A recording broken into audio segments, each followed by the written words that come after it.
un libro que estamos estudiando un poquito lento porque estamos escudriñando a este libro, pero bien escudriñado. Como dice el libro de Esdras, capítulo 7, verso 9, dice que Esdras inquiría en la palabra de Dios con tanta profundidad, de tal manera que él quedaba asombrado al conocer la voluntad de Dios, al ver lo que la palabra de Dios puede hacer.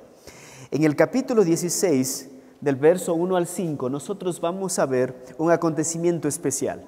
San Pablo ha comenzado su segundo viaje misionero y durante su segundo viaje misionero, él recluta a un hombre, a un joven llamado Timoteo, y eso ocurre entre Derbe y Listra. Pablo hizo 3 viajes misioneros. El primero fue la misión a Chipre y Galacia del capítulo 13 al 14, 28. El segundo viaje misionero del que vamos a ver estas semanas es la misión a Galacia, Macedonia y Acaya del 15 en adelante hasta el 18.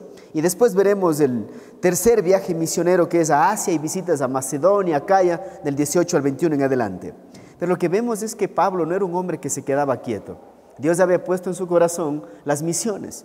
Y cuando Dios pone en el corazón de alguien el ser misionero, Él no se estaciona en algún lugar. Él no dice aquí me quedo y aquí muero. Dios había puesto en su corazón que tiene que viajar mucho. Y no viajaba de turismo, no se iba a estar tomando un café en una playa o tomándose fotos, no sé, en algún castillo, etc. Pero lo que él hacía es ir a visitar a las iglesias, fundar iglesias. Y en este segundo viaje misionero, él tenía el propósito de visitar a las iglesias que él mismo había fundado unos 10 años atrás. Entonces, 10 años después, él decide ir a ver lo que está pasando con las iglesias. Imagínese que usted dejó levantando una iglesia, ¿y qué pasaría en 10 años? ¿Estarán firmes? ¿Estarán caminando? ¿Habrán crecido? ¿La iglesia seguirá amando al Señor? En este segundo viaje vamos a ver lo que pasa en ese proceso, porque ese viaje tiene muchas cosas que Pablo va a aprender, que Dios le va a mostrar, y cómo va a dejarse guiar más que todo por el Espíritu Santo. Es un viaje muy espiritual de Pablo, pero comienza de esta manera el segundo viaje. Dice, después llegó a Derbe y a Listra, y aquí había allí un cierto discípulo llamado Timoteo, hijo de una mujer judía creyente, pero de padre griego, y daban buen testimonio de él los hermanos que estaban en Listra y en Iconio. Pablo, de repente, cuando llega a ese lugar, a Derbe y Listra, recibe la noticia o conoce a un discípulo llamado Timoteo. Lo que primero llama la atención es que no conoció a un cristiano, no conoció a alguien que se congrega. Dice, conoció a un discípulo llamado Timoteo. Es bien diferente ser un discípulo, ser un seguidor o ser un cristiano nominal. El discípulo es alguien que realmente está involucrado en las cosas de Dios.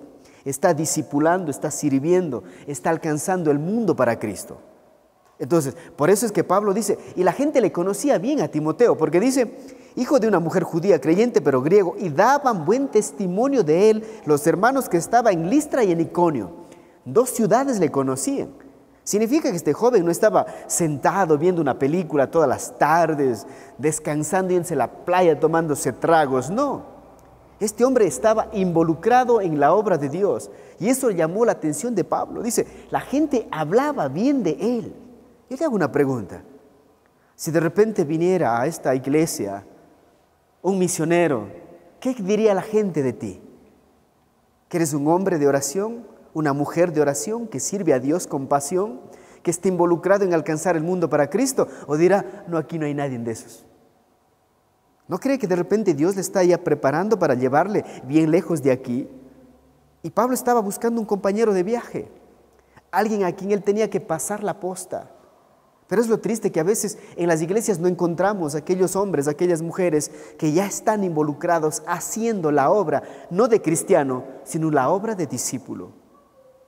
¿Cómo está tu relación con Dios, con la iglesia? ¿Qué dirían de ti si alguien viene de afuera? ¿Habría un reporte que diga, no, pues yo conozco a Pedro? No, Pedro está en Azogue, está en Biblián, está en Gualaceo, está en Quito, está en Guayaquil. Este hombre está sirviendo por todo lado. O dirían, no, ese viene de vez en cuando a la iglesia. A la iglesia ha estado viniendo, yo no sabía. Qué increíble. Timoteo es un joven que nos está desafiando. Madre judía y padre griego, era de buen testimonio y Pablo le recluta al ministerio.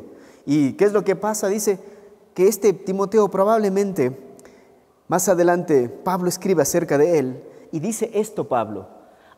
Primera Timoteo 1:2 dice, a Timoteo verdadero hijo en la fe. Pablo con el tiempo no se equivocó al elegir a Timoteo, porque él mismo ahora habla, dice, Timoteo es un verdadero hijo en la fe.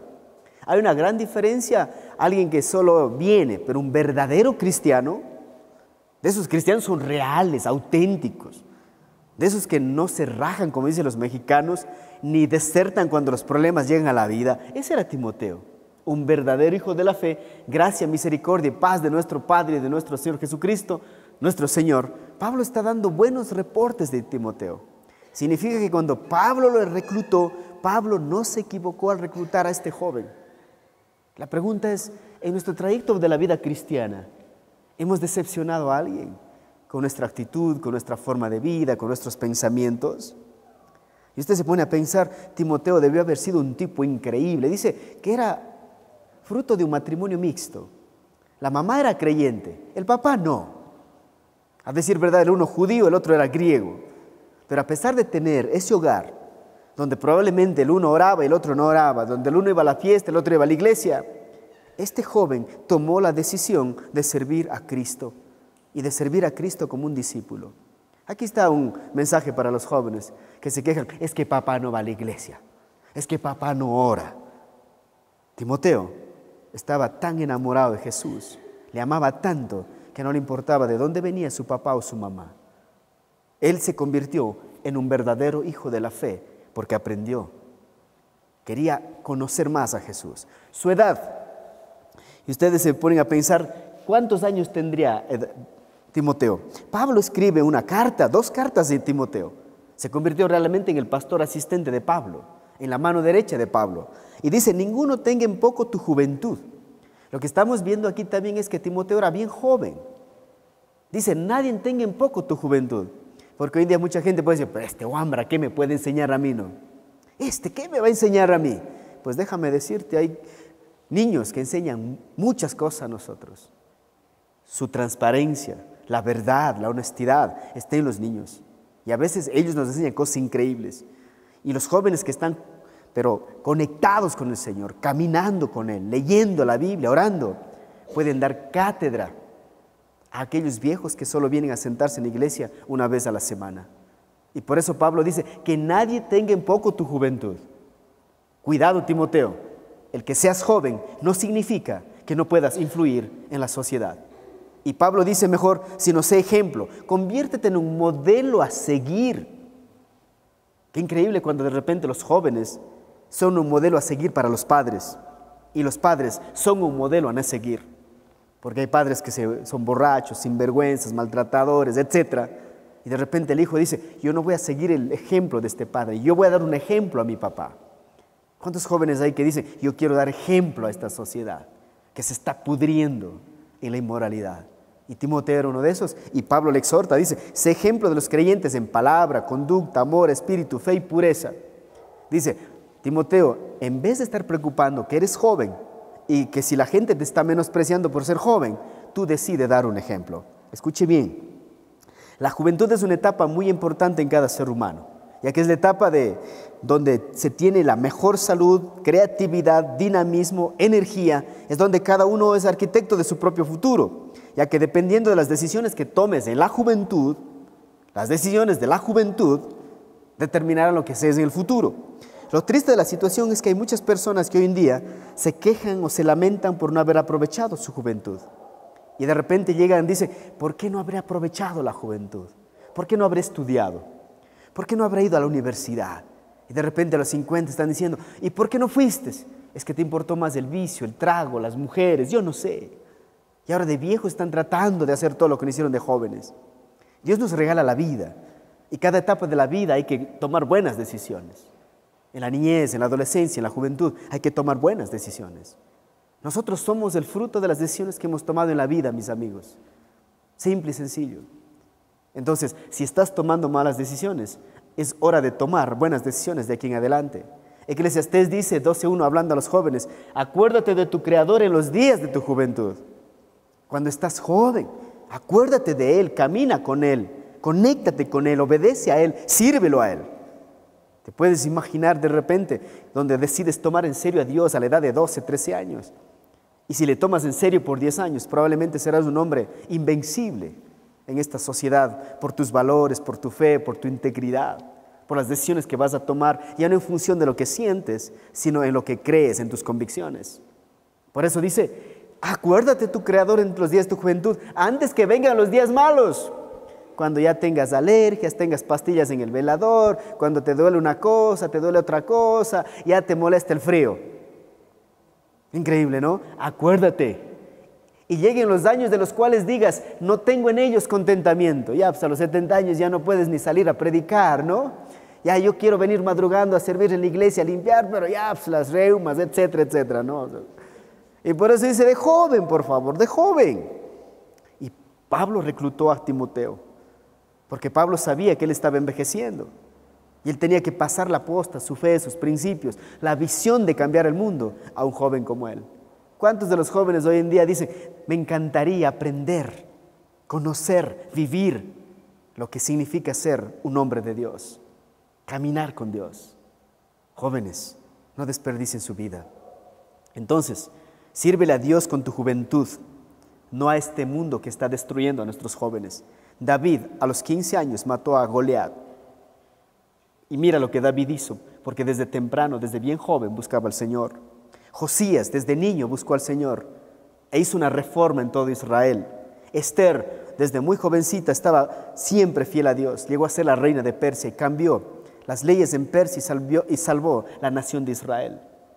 Samuel, otro niño, que desde temprano escuchó la voz de Dios e hizo una reforma increíble en Israel. Entonces, ¿cuántos jóvenes aquí querrán realmente tomar en serio a Dios? Realmente dirán, yo voy a servir a Dios. Si mis amigos se van a beber, se van al cine, se emborrachar, etc. No, yo voy a ir a la iglesia, voy a alcanzar este mundo para Cristo. Pero hoy en día los jóvenes son los que más pretextos ponen para servir a Dios. Es que somos los millennials, es que a nosotros nos gusta esto. ¿Y a mí qué? Dios está buscando jóvenes como Timoteo, como David, como Esther, como Josías, como Samuel. ¿Serás tú uno de esos jóvenes que le van a decir como Jeremías, como Isaías, heme aquí, Señor, envíame a mí? No desperdicies tu vida en cosas que no tienen ningún sentido para tu vida. Ahora vamos a ver la personalidad de Timoteo. Ya vimos que era fruto de un matrimonio mixto, pero amaba a Dios. Vemos también que era bien joven. Ahora vamos a ver su personalidad. ¿Qué personalidad tenía Timoteo? Usted está pensando, iba a haber sido carismático, así, todo tipo alegre, el alma de la fiesta. No, mira lo que dice. Era tímido. Dice en 2 Timoteo 1:6, por lo cual te aconsejo que avives el fuego del don de Dios, que está en ti por la imposición de mis manos, porque no nos ha dado Dios espíritu de cobardía, sino de poder, de amor y de dominio propio. ¿Qué es lo que está diciendo aquí Pablo a Timoteo? Cuidado. Probablemente era un personaje muy tímido, que quizás no le gustaba hablar en público, tenía miedo a hablar a las multitudes. Pero Pablo lo que él está diciendo es, ten cuidado con descuidar lo que te hace fuerte. Y lo que te hace fuerte no es tu personalidad, es el poder del Espíritu Santo en tu vida. Escuche bien, aún los caracteres más firmes, aún las personalidades más recias, nadie se escapa de tartamudear algunas veces en acontecimientos inesperados para el cual no estamos preparados. Pero muchas veces la timidez en nuestra vida provoca que perdamos algunas bendiciones que Dios nos quiere dar. Es por ello que en esta hora queremos hablar de este problema que muchos jóvenes tienen. ¿Qué cosa? La timidez. Tienen miedo a hablar en público, se retraen, se esconden, se encierran en el cuarto. ¿Y qué dice Pablo a Timoteo ante la timidez? ¿Qué dice? Recuerda que tú no debes depender de tu personalidad. Si algo tienes que avivar, dice, avives el fuego del don de Dios. ¿Qué es lo que está diciendo? Deja que Dios se manifieste con poder en tu vida. Y la gente se pregunta, ¿cómo se manifiesta Dios con poder en mi vida? A través de la oración y el estudio de la palabra de Dios. Por eso Pablo le exhorta a Timoteo, dice, ocúpate en la lectura. Hasta que yo llegue, decide, por favor, lee, ocúpate en la lectura. Hoy hay mucha gente que dice que es difícil leer. ¿En serio? Yo leo 6 libros al mes, por lo mínimo. Y más la Biblia. Porque la lectura mantiene mi cerebro vigente, más creativo, con más visión. Y la lectura de la palabra de Dios hace que yo esté conociendo más profundamente la voluntad de Dios. No suponiendo, no imaginando, sino conociéndola, viviéndola, viéndola. El domingo les voy a enseñar algo acerca de eso. Entonces, no dependas de tu personalidad, sino del poder del Espíritu Santo. Es que dice, yo no soy carismático. ¿Y a mí qué? Que tengas el poder del Espíritu Santo es más importante que seas carismático. Hoy día mucha gente piensa que tiene el poder de Dios porque grita, salta, corre de aquí por allá. No, no, no. El Espíritu Santo puede usar una persona tímida y cambiar el mundo. Lo que Dios quiere mostrar es su poder, no tu personalidad, no tu popularidad, no tu inteligencia. Dios quiere manifestar su poder en tu vida. Entonces, no importa si eres tímido o carismático, deja que Dios obre en tu vida, por favor. Ahora hablemos de Timoteo. ¿Qué más era que le pasaba con Timoteo? Su salud. Mira, dice, no, creo que no le he puesto, pero les leo, ¿ya? Jeremías, está bien. Dice, yo dije, Señor Jehová, aquí que no sé hablar porque soy niño. Me dijo Jehová, no digas soy niño, porque a todo lo que te envíe irás tú y dirás todo lo que te mande. ¿Qué es lo que está diciendo Dios?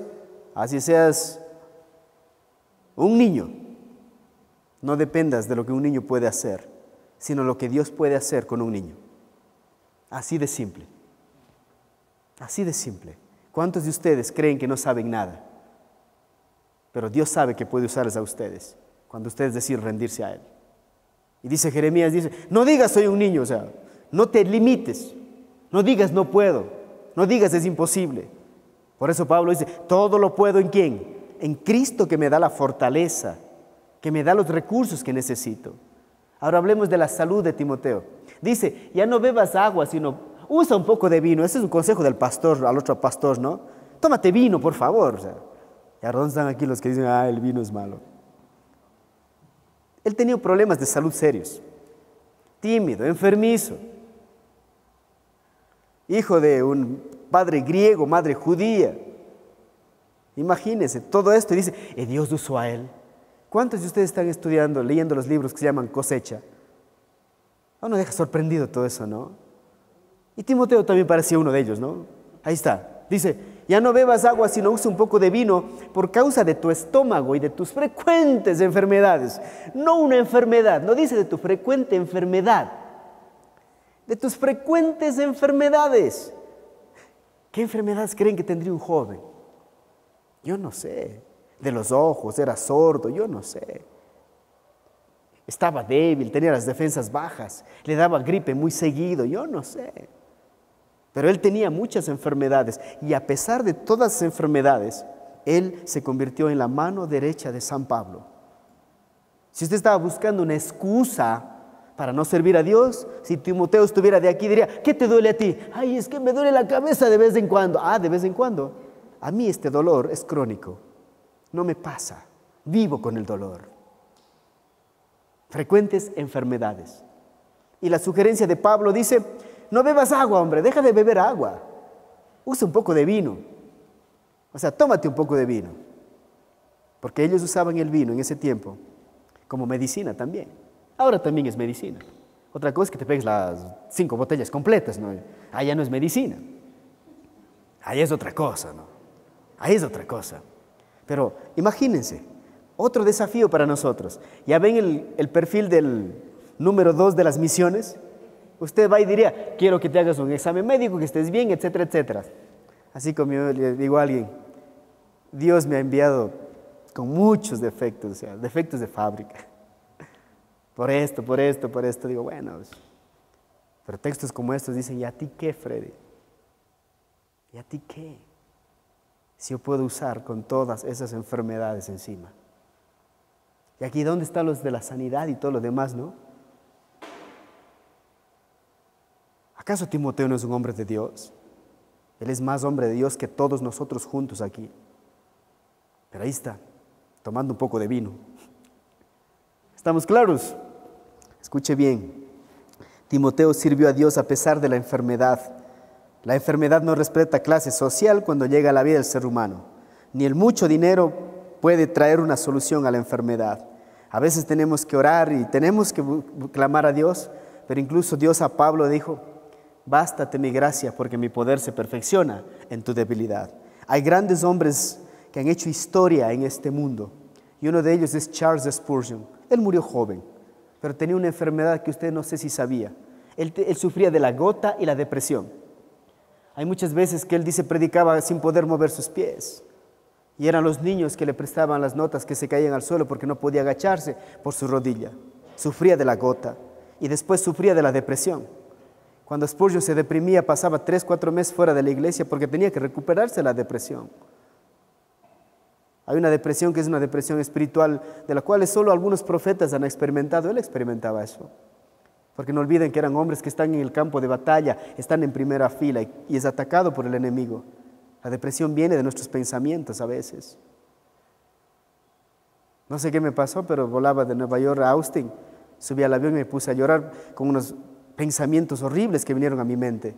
Es como si hubiese sentido el dolor y me preocupé. Pero a veces el enemigo trata de lastimarnos emocionalmente también. Otro hombre que vivía deprimido totalmente era Martín Lutero. Él pasaba días enteros sin salir de su habitación. Pero hizo la traducción de la Biblia, ¿no? Del griego al alemán. Entonces, por encima de la enfermedad, de la necesidad, de la timidez, de la juventud o la edad que sea, cuando Dios quiere usarte, Él te va a usar. Lo que Dios busca es hombres que oren y busquen su corazón. Y esa es la clave, nada más. Si usted está pensando, tengo que tener plata, tengo que tener influencia, tengo que estar en el gobierno. No, amigos. Cuando Dios quiere utilizar a alguien, busca el corazón. Porque la Biblia dice que Dios no ve lo exterior. Dios ve ¿qué cosa? El corazón. Verso 3. Quiso Pablo que fuese con él, y tomándole le circuncidó por causa de los judíos que habían en aquellos lugares, porque todos sabían que su padre era griego. Ahí están los legalistas, ¿no?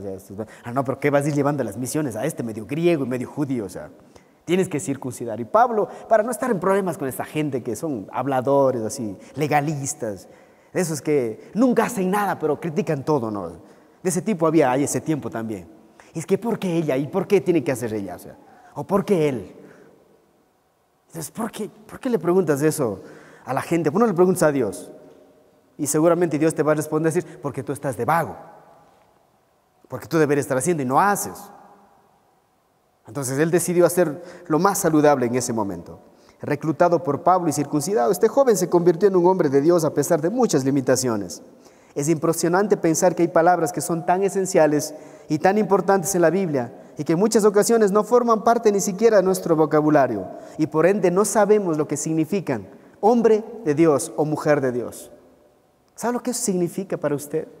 Que digan, es un hombre de Dios, es una mujer de Dios. Tengo ganas de llorar, pero... ¿Cómo quiere ser recordado? ¿Inteligente, millonario, estadista o hombre de Dios? Sí, ¿cómo quiere ser recordado? Te digo una cosa, los mejores estadistas, los mejores millonarios, todos desaparecen. Pero aquellos que están leyendo el libro Cosecha deberían ir al YouTube y deberían poner el nombre de los hombres de los cuales ustedes están leyendo. Todavía están vivos muchos de ellos. Y solo mira lo que Dios hizo con ellos. Es un legado. Y todavía podemos decir que son hombres de Dios. Todavía podemos decir que ellos siguen siendo usados por Dios. Y todavía podemos decir que Dios es real en sus vidas, no un concepto. ¿Cómo quiere ser recordado? Y para ser un hombre de Dios, ¿qué es lo que hizo Pablo a Timoteo? Circuncidó. Significa cortó algo de su vida. Hay cosas que tenemos que cortar de nuestra vida. Y no solo por los demás, sino ¿para qué? Para que los demás no tengan nada que decir de nosotros. La pregunta es, si Dios te eligiera, ¿qué cosas tendrías que cortar de tu vida? Amistades, hábitos, pensamientos, conductas. ¿Qué tendrías que cortar? Y decir adiós, chao, como cortas con una tijera algo, como el cordón umbilical de tu madre para poder ser libre. Porque hay cosas que nos mantienen esclavos en este mundo, que nos impiden ser esos hombres, esas mujeres, esos jóvenes, esas señoritas, pero de Dios. ¿Qué te está impidiendo? Es tu responsabilidad cortarlo. Dios no lo va a hacer, tú tienes que hacerlo. Tú tienes que cerrar el internet antes de la medianoche. No Dios, Él no va a venir y decir, cortarte la luz y decir, ya no puedes ver pornografía. Tú tienes que hacerlo, es tu decisión. ¿Y comienza dónde? En tus pensamientos. Entonces, ¿cómo quieres ser recordado? ¿Qué es lo que tenían estos hombres que cautivaron el corazón de Dios? Este joven ministro, al igual que nosotros, vivió en un tiempo que había muchos problemas en la iglesia, pero no desertó de los llamados. Perseveró a pesar de sus propias limitaciones y no se dejó vencer por los obstáculos. Ese es Timoteo, no se dejó vencer por los obstáculos. Dios era su mayor bien, Dios era su más grande anhelo, Dios era lo que él quería tener en su vida, nada más. Cuando Dios ocupa toda nuestra vida, el pecado, los vicios, el pasado, todo desaparece. Porque no puede estar el pecado donde está Dios. No puede estar un pasado doloroso donde Dios puede hacer algo con ese dolor. Cuando Dios está totalmente en tu vida, todas esas cosas comienzan a desaparecer. Perseveró, entonces no se impresionaba por el mundo, por el oro, por el reconocimiento de la gente, por las muchas conquistas espirituales ni materiales. Sencillamente él perseveró a pesar de las circunstancias difíciles. Es el único hombre que estaba con Pablo al final de su vida. Dice Pablo, escribiendo a Timoteo, 2 Timoteo 4, todos me han abandonado, Timoteo. Venme a ver. Todos me han abandonado. Se puede imaginar, es un hombre que no abandonó nunca a su mentor, que estaba firme a su lado, no estaba corriendo porque Pablo estaba en la cárcel o porque había un problema en la iglesia, se iba, no, es increíble. Verso 4 y 5 para terminar. Y al pasar por las ciudades les entregaban las ordenanzas que habían acordado los apóstoles y los ancianos que estaban en Jerusalén, para que las guardasen. Así que las iglesias eran confirmadas en la fe y aumentaban en número cada día. Increíble. Vemos este punto que la iglesia sigue creciendo. La iglesia no se ha detenido. ¿Por qué? Porque hay estos hombres que están decididos a hacer que la iglesia crezca. ¿Cuántos de ustedes tienen ese deseo en el corazón de que el día miércoles esto esté lleno? Que esto crezca, que esto se multiplique, que esto sea más grande. Al menos compartan a través de sus Facebooks lo que tenemos como iglesia. A través de WhatsApp, inviten a alguien. Pero para el chisme, si usan el WhatsApp, increíble, ¿no? Para chatear con la novia, con el pretendiente, ¿sí? ¿Qué decir? Usa esa herramienta que el diablo está utilizando para destruir matrimonios, para cambiar este mundo. Para cambiar este mundo. Para cambiar este mundo. Úsalo. Entonces, la decisión del concilio de Jerusalén que les entregó a las iglesias de Antioquía y Siria y Cilicia, ahora también se les ha entregado a las iglesias de Galacia. ¿Se acuerdan lo que pasaba? Dijeron, no, tienen que circuncidarse. Ellos dijeron, no, hombre, dejen de comer sangre, la inmoralidad sexual, la idolatría, dejen esas vainas y entonces sigan siendo cristianos. Sean libres. Y Pablo está pasando la información también a las otras iglesias. Escuche bien, esta información, junto con la continua instrucción de Pablo, fortaleció la fe de los creyentes y le llevó a otros al compañerismo y al crecimiento. Escuche bien esto. La continua instrucción a la iglesia fortalece la fe y da crecimiento a la misma. La continua, ¿qué cosa? Instrucción. No congregarse, instruirse. ¿Y cuántos de ustedes se instruyen cada día? Ven un sermón en YouTube, de esos tantos que hay y que nos ven en otro lado, pero no nos ven aquí. O leen un buen libro. Conocen más de los atributos de Dios. Conocen un poco más de lo que significa ser cristiano. La continua instrucción a la iglesia fortalece la fe y da crecimiento a la misma. Y crecimiento espiritual, y también se multiplican. La Biblia dice, mi pueblo fue destruido porque le faltó conocimiento, por cuanto desechaste el conocimiento. Cuando uno pide leer un libro, está diciendo, tengan más conocimiento, conozcan más del lugar donde están, para que puedan defenderlo, para que no seamos nada más alguien que venimos de acá y decimos, ¿y qué será esto? El conocimiento es liberador, hace libre a las personas. Pero cuando ignoramos las cosas nos mienten, nos manipulan y terminamos heridos. Y por eso dice, mi pueblo fue destruido porque le faltó conocimiento. O sea, después dice, por cuanto desechaste el conocimiento, yo te echaré del sacerdocio. O sea, ya que no quieres seguir aprendiendo, adiós. Adiós. Sí, adiós, como él dice, adiós. Sí, chao. Ya que no quieres seguir aprendiendo, adiós. Y porque olvidaste la ley de tu Dios, también yo me olvidaré de tus hijos. Palabras fuertes del profeta, ¿no? Dice, ya que no quieres seguir aprendiendo, no te quieres seguir instruyendo, ¿qué dice? Chao, y de tus hijos también me voy a olvidar. ¿Qué responsabilidad pone el profeta a los padres? ¿Qué responsabilidad? Escuche bien, ¿quieres ser libre? Instrúyese. ¿Quiere ser fuerte? Instrúyase. ¿Quiere enseñar? Instrúyase. ¿Quiere ser un hombre de Dios? Instrúyase. No deseche nunca el conocimiento. El día que pierdas las ganas de estudiar, ese día comienza la decadencia en tu vida. Espiritual, intelectual, emocional, relacional y todo lo demás. El cristiano debe ser un estudiante por excelencia. Concluyamos. El evangelismo sin discipulado viola la gran comisión. Pablo y Timoteo discipulaban a la gente, no solo evangelizaban. Después, el llamado sin obediencia es rebeldía, porque hay gente que está sentado 20 años, el Señor me llamó para ser profeta a las naciones, pero no habla ni al barrio, o sea, no invita a nadie a la iglesia, etc. Crecimiento sin conocimiento es carnal, es vivir en la carnalidad. Solo el conocimiento nos hace crecer. El conocimiento de Dios, de cómo obra su Espíritu Santo, de saber qué es un cristiano, cómo debe vivir un cristiano. Eso nos hace libres, amigos. Póngase de pie para terminar orando, por favor. Señor, te damos muchas gracias por esta palabra increíble que nos has regalado esta noche. Gracias por desafiarnos a ser más como tú, a caminar de tu mano, y te pedimos que nos llenes de tu Espíritu Santo y pon en nuestro corazón el seguir creciendo espiritualmente, seguir estudiando más, seguir conociéndote a ti, Señor, y caminando de tu mano.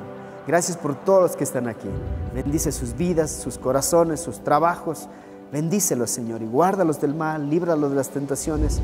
Sana si están enfermos, fortaleces emocionalmente, Señor. Gracias te doy, amado Dios, por este hermoso tiempo. En el nombre de Jesús, amén.